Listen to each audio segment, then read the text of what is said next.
Hello दोस्तों, आज हम लोग लेकर आए हैं स्पेशल आपका नेक्स्ट पार्ट में इतिहास का जो मॉडर्न हिस्ट्री है उसका चैप्टर है जो भारतीय राष्ट्रीय कांग्रेस के विषय में और भी जो आंदोलन हुए हैं इस समय में आपका वो क्वेश्चन आपका सिलेक्ट करके लेकर आए हैं हम लोग। और यकीन मानिए कि कम से कम आपके एग्ज़ाम में 1 से 2 क्वेश्चन इसमें से मिल सकता है। तो देखते हैं कि जो भी आंदोलन हुए हैं वो क्या क्या हुए हैं, क्योंकि देखेंगे कि जो 1885 के बाद से जो आंदोलन है 1909 का है, मार्ले मिंटो वो है अधिनियम आया था, 1919 का अधिनियम है, 1919 में जलियांवाला बाग हत्याकांड है, ये सभी देखेंगे कि 1920 में असहयोग आंदोलन हुआ था। तो ये सभी हम लोग कोशिश किए हैं कि इसको कवर करने की कोशिश किया जाए। तो देखा जाए कि कौन सा आंदोलन कब हुआ था। तो चलते हैं पहले जगह पे।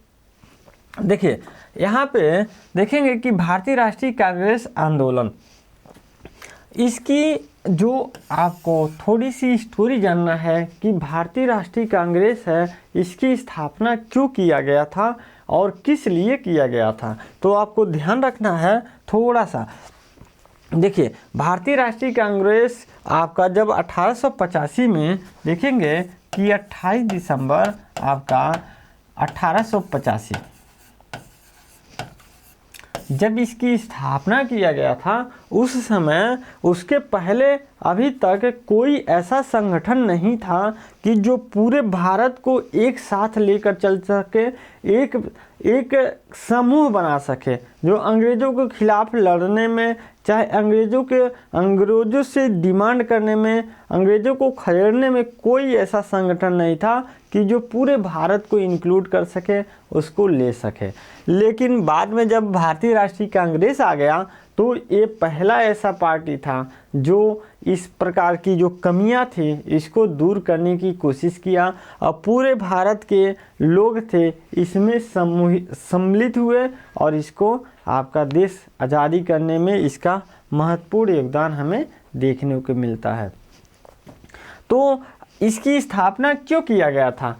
इसकी स्थापना इसलिए किया गया था क्योंकि अंग्रेज़ों को एक प्रकार से भय की वजह से करना पड़ा था। देखेंगे कि 1857 की एक क्रांति हुई थी।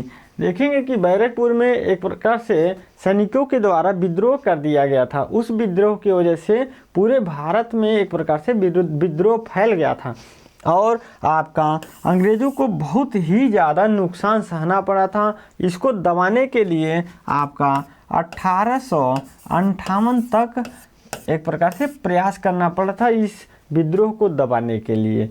तो अंग्रेज़ों को ये लगने लगा था कि एक समय ऐसा भी आ सकता है कि जो भारत में उग्रवादी विचारधारा है, भारत में विरोधी जो विचारधारा है, धीरे धीरे बहुत तेज़ फैल रहा है और ऐसा भी वक्त आ सकता है जब ये लोग हमें जल्द से जल्द खदेड़ दें और अपनी सत्ता काबिज कर लें। इसके वजह से उनके दिमाग में ये चीज़ें चल रही थी कि क्या किया जाए।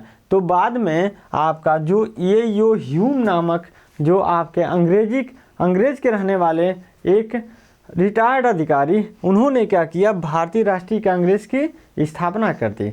उनका मानना यह था उन लोगों का कि हम इस संगठन की स्थापना कर देते हैं तो जो भारत के शिक्षित वर्ग हैं उनको हम अपने तरीके से हैंडल करेंगे और जो हम कहेंगे, जो हम करने की कोशिश करेंगे वही वो लोग करने की कोशिश करेंगे। और देखा जाए तो भारतीय राष्ट्रीय कांग्रेस की स्थापना 1885 में होता है। सभी भारतीय लोग होते हैं, लेकिन जिस उद्देश्य से अंग्रेज़ों ने इसकी स्थापना किया था उसी उद्देश्य को पूरा ये लोग कर रहे थे कि अगर अंग्रेज कहते थे कि ये आम का पेड़ नहीं, ये सपोज कीजिए, देखिएगा कि ये आम का पेड़ नहीं है, ये इमली का पेड़ है, तो भारतीय राष्ट्रीय, अगर अंग्रेज कहते थे ये आम का पेड़ को इमली का पेड़, तो कांग्रेस भी यही कहती थी कि नहीं सर, हाँ जो कह रहे हैं वही सही है। 1905 तक ये लोग जी हुजूरी वाला ही काम किए थे, कभी विरोध नहीं किए थे, कभी अपोज नहीं किए थे इनका। इसके वजह से देखेंगे कि इनकी जो मकसद था, अंग्रेज़ों का मकसद था कांग्रेस की स्थापना करने का, वो मकसद लगभग पूरा होता दिखाई दे रहा था, लेकिन धीरे धीरे उसी में से कुछ सदस्य ऐसे भी निकलना चालू कर दिए कि एक प्रकार से इनका विरोध खुलकर होने लगा था। अब बाद में क्या हो गया था, उग्रवादी विचारधारा भी उत्पन्न हो गई थी और अंग्रेज़ों को कोसना, अंग्रेज़ों की बेइज्जती करना, ये सभी चीज़ें होना चालू हो गया था। और बाद में देखेंगे कि इस कांग्रेस में गांधी जी की एंट्री होती है और उन्होंने क्या किया, इन दोनों लोगों को मिलाकर समेट लिया और अपने तरीके से हैंडल करना चालू कर दिया। ठीक है, तो देखते हैं कि कांग्रेस का जो काम है किस प्रकार से चालू हुआ था। तो हमें देखना चाहिए कि देखिए, अगर हम ये कहें कि भारतीय राष्ट्रीय कांग्रेस का जो विचारधारा था 3 पार्ट में डिवाइड किया जाता है। एक उदारवादी विचारधारा में है, एक उग्रवादी विचारधारा में है और आपका गांधीवादी चरण, मतलब ये चरण है 3 चरणों में डिवाइड किया जाता है। 1885 से लेकर 1905 तक एक चरण है जो उदारवादी चरण माना जाता है। दूसरा है 1905 से 1919 का है जो उग्रवादी चरण माना जाता है। और तीसरा है आपका गांधीवादी चरण, ये आपका 1919 से लेकर 1947 तक माना जाता है। तो इसको समझते हैं कि आखिर में ये चरण क्यों माना जाता है। तो उदारवादी चरण को समझते हैं। देखिए, इस चीज़ को समझने के लिए पहले हम आपको बताए हैं कि किस उद्देश्य के लिए अंग्रेज इसको स्थापना किया था। तो ये उद्देश्य पूरा किया जा रहा था। इसमें जो भी सदस्य थे, एक प्रकार से देखेंगे कि दादा भाई नौरोजी हैं, फिरोज शाह मेहता हैं, इन लोगों ने एक प्रकार से जो अंग्रेज कहते थे वही करते थे। उनकी डिमांड जो हो रहती थी इन लोगों की, तो ये लोग जी हुजूरी करके मांगते थे और एक प्रकार से शांति ढंग से उनसे कहते थे अंग्रेज़ों से और अपने मांगों को पूरा कराने की कोशिश करते थे। ये इतनी समय की बात कर रहे हैं हम, लेकिन देखेंगे कि बंगाल का विभाजन एक समय आता है। क्या है? बंगाल का विभाजन।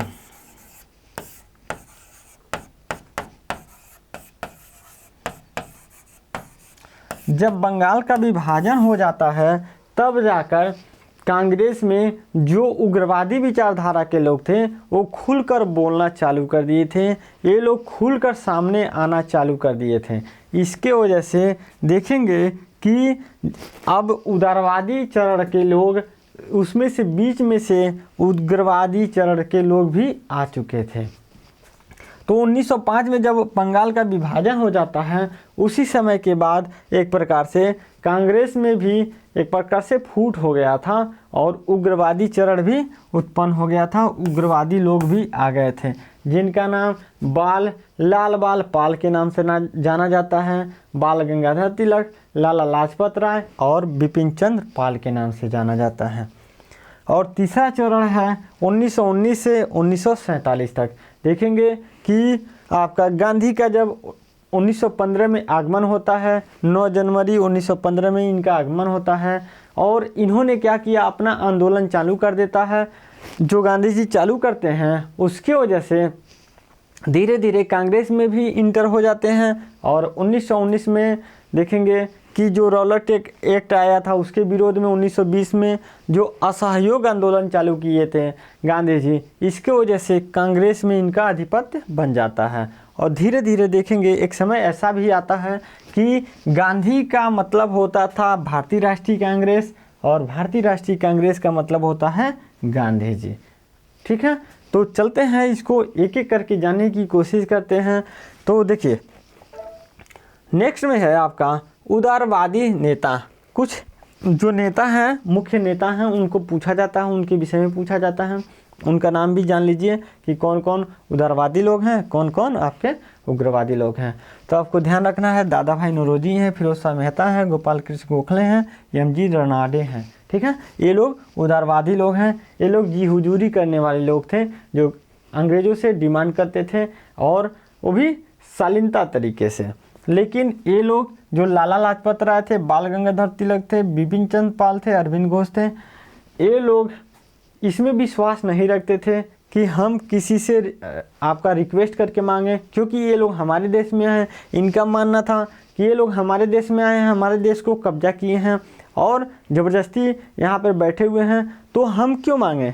हम छीन सकते हैं, अगर नहीं देते हैं तो हम छीन लेंगे और मारना भी पड़ेगा तो मार देंगे।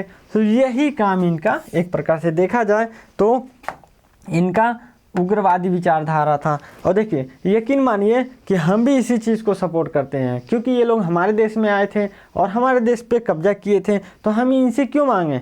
हमारे घर में हैं, हम इनसे ही मांग लें तो नहीं ठीक रहता है। ठीक है, तो एक प्रकार से देखा जाए तो इन लोगों का काम बहुत बेहतरीन था, हम इनको सपोर्ट करते हैं। हम इनको सपोर्ट नहीं कर पाएंगे क्योंकि हमें उदारवादी नहीं पसंद है। ठीक है, तो देखते हैं एक एक करके आपका कांग्रेस की स्थापना, इसकी कौन स्थापना किए थे। देखिए, जो भारतीय राष्ट्रीय कांग्रेस की स्थापना है 28 दिसंबर आपका 1885 में इसकी स्थापना किया गया था। देखिए, 28 दिसंबर 1885 में स्थापना किया था। इसके संस्थापक कौन थे? Allan Octavius Hume. देखिए, और इनको यो ह्यूम के नाम से जाना जाता है और ये फुल फॉर्म है इनका, ये शॉर्ट फॉर्म है। हमेशा यही नाम आता है, ये नाम बहुत कम देखने को मिलती है, तो आपको ये भी ध्यान रखना है क्योंकि कभी पूछ सकता है, तो कन्फ्यूज मत होइएगा। इनको क्या बोला जाता था? Hermit of Shimla. क्या? Hermit of Shimla. एक क्वेश्चन आपका कई बार बन चुका है एग्जाम में, तो आपको ये याद रखना है। हर्मिट ऑफ शिमला किसको बोला जाता था? आपका यो ह्यूम को बोला जाता था। ठीक है, देखिए, जो भारतीय राष्ट्रीय कांग्रेस की स्थापना किया गया था वो कहाँ किया गया था? गोकुलदास तेजपाल संस्कृत कॉलेज आपका मुंबई में किया गया था। ध्यान रखिए, कहाँ है? गोकुलदास तेजपाल संस्कृत कॉलेज मुंबई। एक कई बार इसकी क्वेश्चन बन चुका है, तो ये बहुत इंपॉर्टेंट है।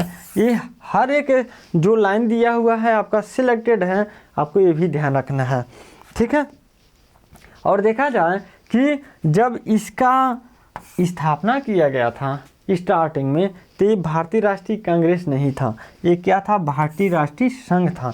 बाद में देखेंगे कि दादा भाई नौरोजी,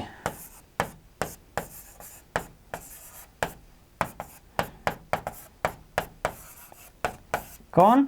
दादा भाई नौरोजी के कहने पर ये नाम परिवर्तन करके भारतीय राष्ट्रीय कांग्रेस रख दिया गया था, आपको याद रखना है। ठीक है,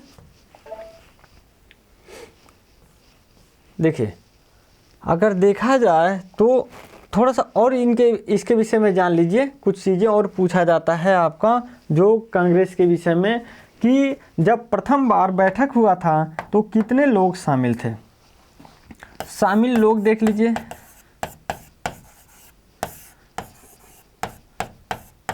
कितने लोग थे? 72 लोग प्रथम बार शामिल हुए थे। कितने?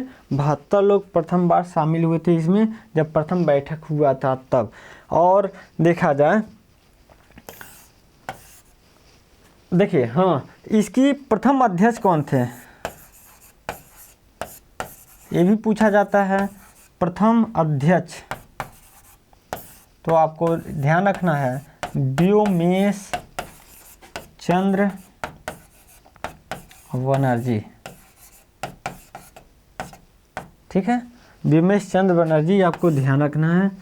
कुछ चीज़ें ये सिलेक्टेड है कि ये पूछा ही जाता है, तो आपको ये भी चीज़ें याद रखना है। इसके बाद जो आपका देखा जाए 1885 के बाद कुछ खास घटनाएं नहीं हुई थी, लेकिन बाद में एक समय ऐसा आता है जो 1905 में बंगाल का विभाजन कर दिया जाता अंग्रेज़ों के द्वारा। तो हम लोग देखते हैं कि जो बंगाल का विभाजन है उसको वो क्यों किया गया था। तो बंगाल का विभाजन एक प्रकार से भारत में देखेंगे कि बंगाल एक बहुत बड़ा प्रांत था। उतनी समय के जो समय था आपका, बहुत बड़ा प्रांत था बंगाल और बहुत ही समृद्ध था, और सबसे ज़्यादा अंग्रेज़ों का विरोध करने वाला यही राज्य था। सबसे ज़्यादा विरोध कौन करता था? बंगाल ही करता था। तो अंग्रेज़ों को देखेंगे कि एक समय ऐसा आ गया था कि उनका एक नीति रही है, फूट डालो और राज करो।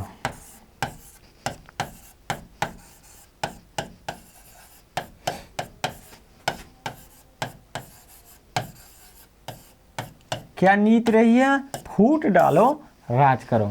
क्योंकि देखेंगे कि जब अंग्रेज इंटर ही किए थे भारत में, जब आए थे तो व्यापार करने के उद्देश्य से आए थे, लेकिन धीरे धीरे राजाओं में लड़ाई, राजाओं एक दूसरे राजा को लड़ाएं और अपने आप कब्जा कर लिए, और धीरे धीरे पूरे भारत पे जब कब्जा कर लिए, तो जब पूरे शासन को अपने हाथ में ले लिया था, तो जब पूरी भारत को अगर देखा जाए इनके हाथ में आ गए थे, तो धीरे धीरे यहाँ के लोग भी जागरूक होना चालू हो गए थे और धीरे धीरे शिक्षित हो गए थे, और अंग्रेज़ों का विरोध बढ़ रहा था धीरे धीरे। तो इसके वजह से इनको अब परेशानी होना चालू हो गया था, परेशान होना चालू हो गए थे लोग कि सबसे ज़्यादा नुकसान हमें बंगाल ही पहुंचा रहा है। तो इन्होंने क्या किया, बंगाल का विभाजन करने की नीति बनाई। और किस लिए?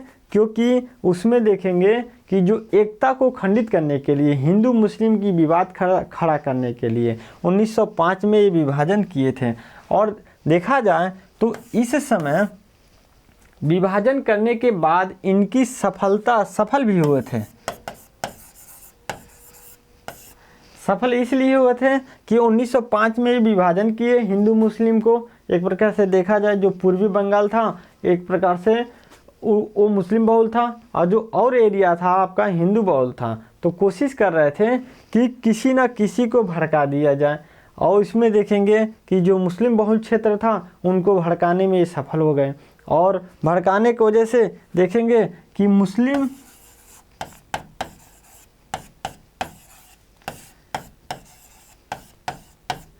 1906 में आपका मुस्लिम लीग की स्थापना हो जाती है। इसी की वजह से भड़काने में इनकी सफलता मिल जाती है, और आपका इनका जो काम था ये कर चुके थे। तो और देखते हैं हम इसमें,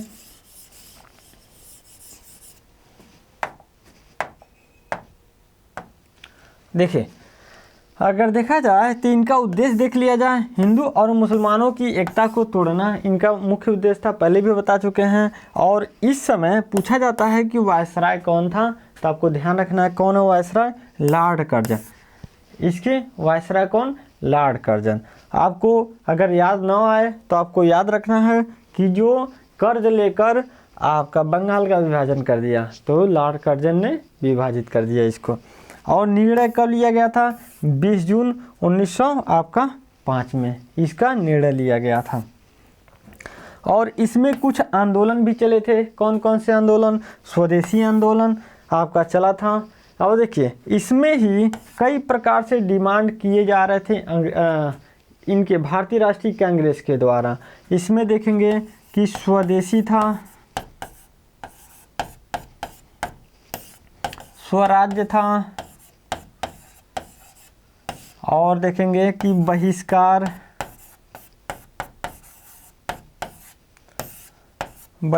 किया जा रहा था, और राष्ट्रीय शिक्षा।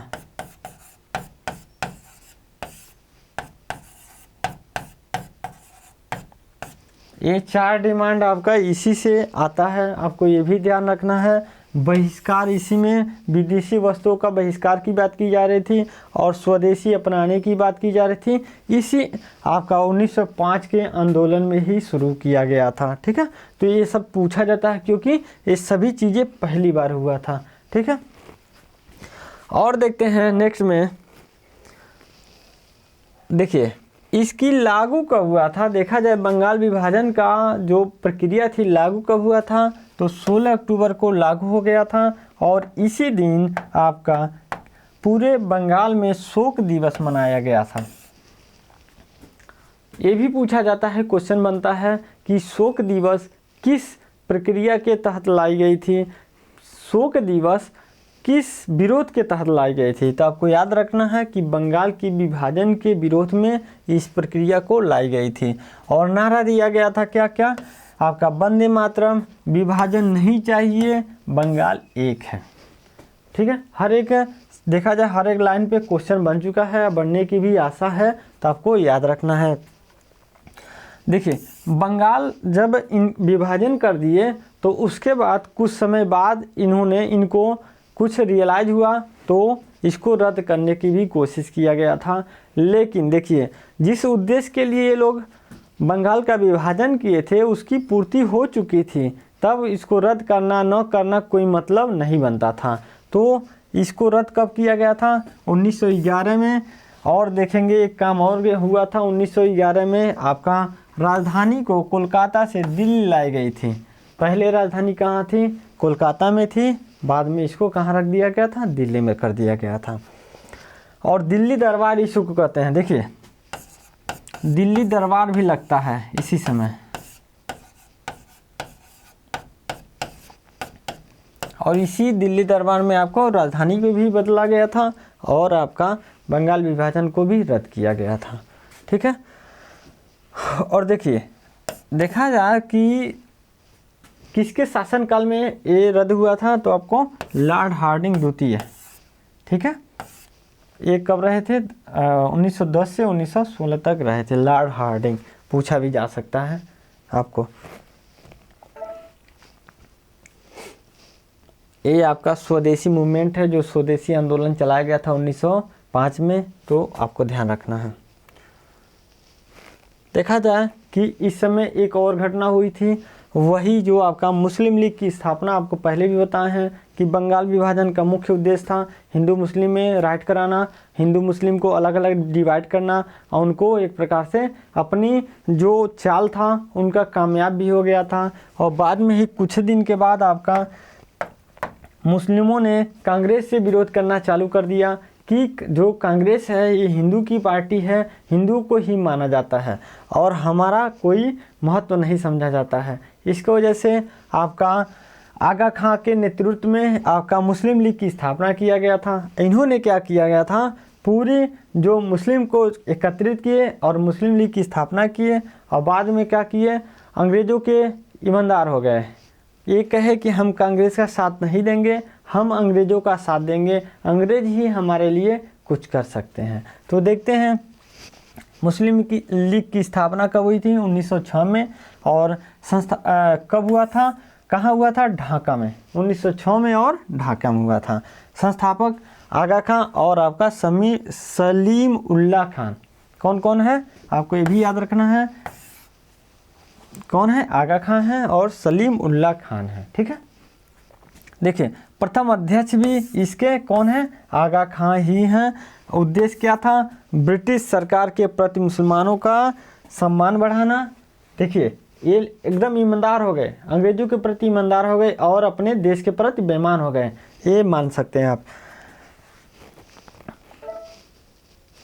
नेक्स्ट में देखा जा कि इन्होंने मुस्लिम के राजनीतिक अधिकारों की रक्षा और मुस्लिमों को कांग्रेस से दूरी बनाना।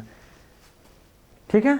तो जो पूरे देश को लेकर चल रहा था उसे इनकी दूरी बनाना था और कांग्रेस के अंग्रेजों के प्रति ईमानदारी करना था।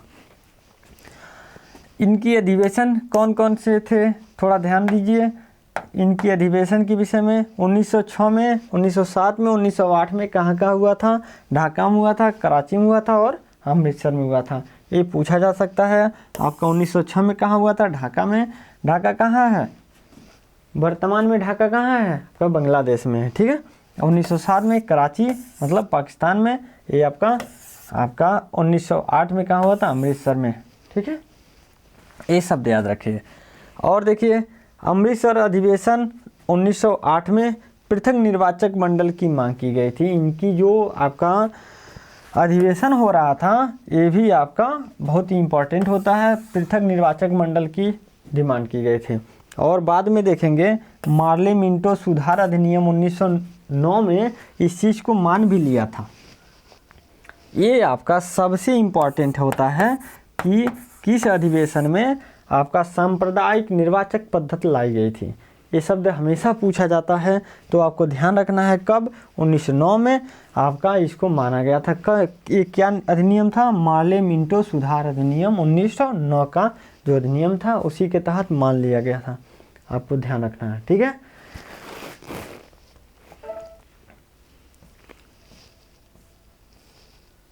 अब देखते हैं 1907 का जो अधिनियम था आपका सूरत अधिनिवेशन जो कांग्रेस का था, इसमें आपका देखेंगे कि कांग्रेस का विभाजन हो गया था। ठीक है। दो धड़ों में बट गए थे। एक गर्मपंथी और एक नरमपंथी। तो उतनी समय जब पूछा जाता है कि जो सूरत अधिवेशन था इसकी अध्यक्षता कौन कर रहा था, तो आपको याद रखना है रासबिहारी घोष कर रहे थे और परिणाम क्या था, कांग्रेस का विभाजन। ठीक है, दो धड़ों में बट गया था, एक गर्मपंथी एक नरमपंथी, आपको ध्यान रखना है।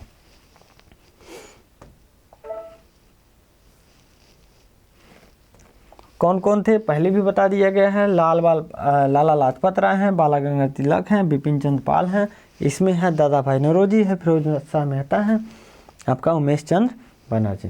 ठीक है, ये मिस प्रिंटिंग है, थोड़ा सा ध्यान रखिएगा। तो ये तो पहले ही भी बता दिया गया है। देखिए इसी समय देखेंगे एक घटना चल रही थी पूरे वर्ल्ड में, आपका प्रथम विश्व युद्ध 1914 से लेकर 1918 में। ये सबको पता होगा कि कब हुआ था ये घटना, 1914 से लेकर 1918 में हो रहा था।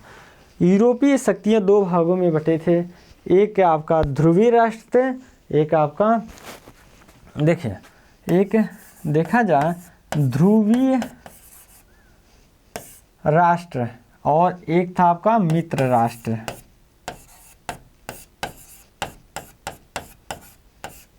ये दोनों पंथ थे, दोनों बटे थे, पूरी दुनिया इन्हीं दो भागों में बटी थी, विश्व युद्ध चल रहा था। इसमें मुख्य ऑस्ट्रिया थी, जर्मनी थी, इटली थी, तुर्की थी, और इसमें आपका फ्रांस, रूस, इंग्लैंड, अमेरिका, ये सभी देश शामिल थे।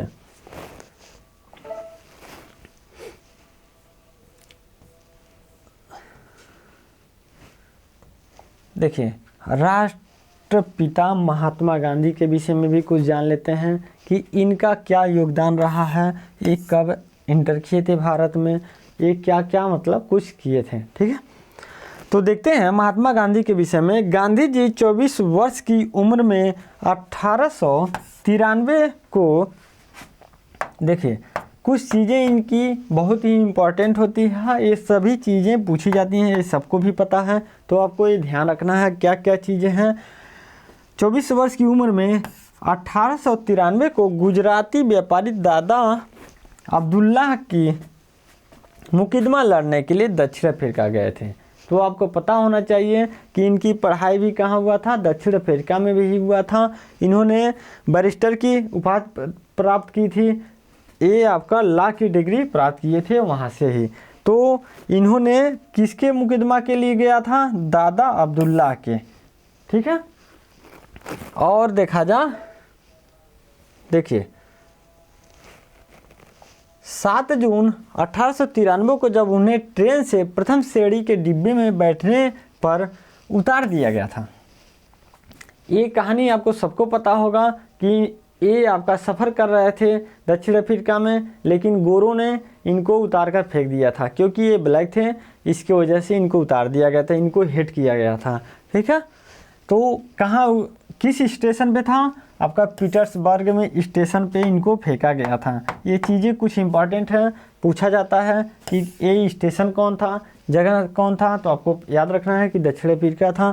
ठीक है, 22 अगस्त 1894 को भारतीय कांग्रेस की स्थापना ये प्रथम बार एक स्थापित किए थे। तो आपको याद रखना है, पूछा भी जा सकता है कभी कभार कि जो गांधी जी का प्रथम स्थापना किसकी की थी, तो आपको याद रखना है क्या, नेटाल भारतीय कांग्रेस की स्थापना किया था। ठीक है, ये कहाँ किए थे, दक्षिण अफ्रीका में ही किए थे। कहाँ, दक्षिण अफ्रीका में ही इसकी स्थापना ये किए थे। और क्या है, 1904 में इंडियन ओपिनियन प्रथम पत्रिका का प्रकाशन हुआ था। ये कब किए थे, आपको 1904 में इंडियन ओपिनियन। ठीक है, तो आपको याद रखना है, ये सभी चीज़ें इम्पॉर्टेंट हैं। देखिए एकदम ये वेरी इम्पॉर्टेंट है, हर एक चीज़ पूछा जा सकता है आपके एग्ज़ाम में, तो आपको नोट करना है और याद करना है। ठीक है, यही इनकी पत्रिका थी, इंडियन ओपिनियन। ठीक है, तो चलते हैं। 1904 में फिनिक्स आश्रम, डरबन तथा टालस्टॉय फार्म, जोहान्सबर्ग की स्थापना 1910 में किए। देखिए 1904 में फिनिक्स आश्रम की स्थापना किए थे और टालस्टॉय फार्म की स्थापना आपका जोहान्सबर्ग में कब किए थे? 1910 में किए थे। तो आपको याद रखना है कहाँ था ये? दक्षिण अफ्रीका में था। ये आपका कहाँ था? डरबन में, जोहान्सबर्ग में किया था। तो ये भी स्थापना आपको इम्पॉर्टेंट ही है। और देखिए उतना ज़्यादा इम्पोर्टेंट तो नहीं है, लेकिन तभी भी आपको इसको याद रखना है, कभी भी पूछा जा सकता है। ठीक है, और कुछ जानते हैं गांधी जी के विषय में। महात्मा गांधी ने 11 सितंबर 1906 को पहली बार सत्याग्रह प्रयोग किया। कहाँ? दक्षिण अफ्रीका में। ये पूछा जाता है कि महात्मा गांधी ने आपका प्रथम बार कब प्रयोग किया था आपका सत्याग्रह, तो आपको याद रखना है 11 सितंबर 1906 को पहली बार सत्याग्रह किया था। और देखिए जब भारत में गांधी जी का एंटर होता है, पहले ही बता चुके हैं आपको कि जब गांधी जी का आगमन होता है 9 जनवरी 1915 को, इसी दिन को आपका प्रवासी दिवस मनाया जाता है। प्रवासी भारतीय दिवस मनाया जाता है इसी दिन को, जब गांधी जी का आगमन हुआ था। तो प्रथम देखिए भारत में प्रथम आश्रम 25 मई 1915 को अहमदाबाद के आपका कोचरबा में स्थापित किया था। तो आपको ध्यान रखना है कि प्रथम आश्रम कहाँ हुआ था? अहमदाबाद के आपका कोचरबा में स्थापित किया था। और देखा जाए 17 जून 1917 को साबरमती नदी के किनारे इसे स्थापित की गई थी और इसका नाम साबरमती आश्रम रखा गया। पहले इसका नाम दूसरा था, सिर्फ आश्रम ही रखा गया था, लेकिन बाद में इस साबरमती नदी की वजह से इसका नाम भी क्या रख दिया गया था? साबरमती आश्रम। ठीक है, तो याद रखना है आपको। चलते हैं नेक्स्ट। इनको जो गांधी जी को मुख्य उपाधि दी गई थी, थोड़ा इसके विषय में भी जान लेते हैं कि कैसर-ए-हिंद प्रथम विश्व युद्ध के समय इनको मिला था। ठीक है, और ये याद रखिए कि कैसर-ए-हिंद की उपाधि किसको मिली थी, ये पूछा जाता है। तो आपको किसको मिली थी? महात्मा गांधी को ही मिली थी। भर्ती करने वाला सार्जेंट, ये भी कब मिला था? प्रथम विश्व युद्ध के समय। ये इसलिए भर्ती करने वाला सार्जेंट कहा जाता था क्योंकि जब 1914 से 1918 के बीच में आपका युद्ध चल रहा था भारत में, पूरे विश्व युद्ध में, तो देखा जाए तो अंग्रेज़ों ने इसकी डिमांड किया था भारत से कि भारत भी इसमें शामिल हो जाए, भारत के भी सैनिक शामिल हो जाएं और हम बाद में इसको देख सकते हैं, आपको भारत को आज़ाद करने की कोशिश करेंगे। इसको वजह से गांधी जी ने क्या किया था? सभी से आह्वान किया था भारतीयों से कि सभी लोग इसमें शामिल हो जाएं और विश्व युद्ध में लड़ाई करें। तो इसी की वजह से कुछ लोग इनको भर्ती कराने वाला सार्जेंट बोलते थे। ठीक है, बापू जवाहरलाल नेहरू ने कहा था, ये भी ध्यान रखना है। राष्ट्रपिता आपका सुभाष चंद्र बोस ने कहा था। और अर्धनग्न फकीर कौन कहा था? Winston Churchill. तो आपको ये याद रखना है। और महात्मा कौन कहा था? रविन्द्रनाथ टैगोर। ये देखिए ये चीज़ें इतनी इम्पॉर्टेंट हैं, यकीन मानिए कि बहुत बार एग्जाम में पूछा जा चुका है। तो आपको ये शब्द याद रखना है और नाम याद रखना है कि कौन कहा था इनको। ठीक है, कैसर-ए-हिंद प्रथम विश्व युद्ध के समय, भर्ती कराने वाला सर्जेंट ये भी प्रथम विश्व युद्ध के समय, और आपका बापू कौन कहा था? जवाहरलाल नेहरू कहे थे। और राष्ट्रपिता सुभाष चंद्र बोस कहे थे। अर्धनग्न फकीर कौन कहा था? विंस्टन चर्चिल कहे थे। और आपका महात्मा कौन कहा था? रविन्द्रनाथ टैगोर। तो आपको ये शब्द पूरा याद रखना है। ठीक है, तो नेक्स्ट चलते हैं। इनके कुछ समाचार पत्र थे, ये भी याद रखिए। यंग इंडिया आपका 1919 में आया था और हरिजन आपका 1932 में आया था। ये ध्यान रखिए कि आपका पत्रिका के विषय में भी पूछा जाता है, तो पत्रिका याद रखेंगे। यंग इंडिया आपका 1919 में आया था और हरिजन आपका 1932 में। सबसे इम्पॉर्टेंट है आपको इस चीज़ को याद रखना है कि महात्मा गांधी का पत्रिका का नाम बताइए। तो आपको याद रखना है कि यंग इंडिया है, एक है हरिजन है। ठीक है, तो ये चीज़ें आपको ध्यान रखना है। देखिए प्रथम बार गांधी जी का जो चंपारण आंदोलन था, इसके विषय में जान लेते हैं। 1917 में हुआ था। गांधी जी का भारत में पहला आंदोलन था ये, आपको ध्यान रखना है। भारत में कौन सा आंदोलन था? ये पहला आंदोलन था, आपको याद रखना है। बिहार के एक किसान नेता राजकुमार शुक्ला ने के बुलाने पर गांधी जी चंपारण पहुंचे। देखिए, एक कभी कभार नाम ये पूछा जाता है कि किसके बुलाने पे गए थे बिहार में, तो आपको याद रखना है राजकुमार शुक्ला के बुलाने पे गए थे।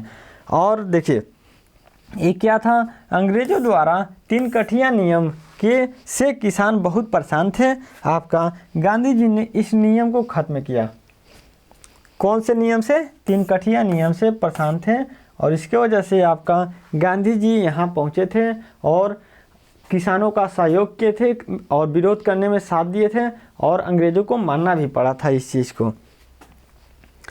इस आंदोलन की सफलता के बाद रविन्द्रनाथ टैगोर ने गांधी जी को महात्मा की उपाधि दिया था।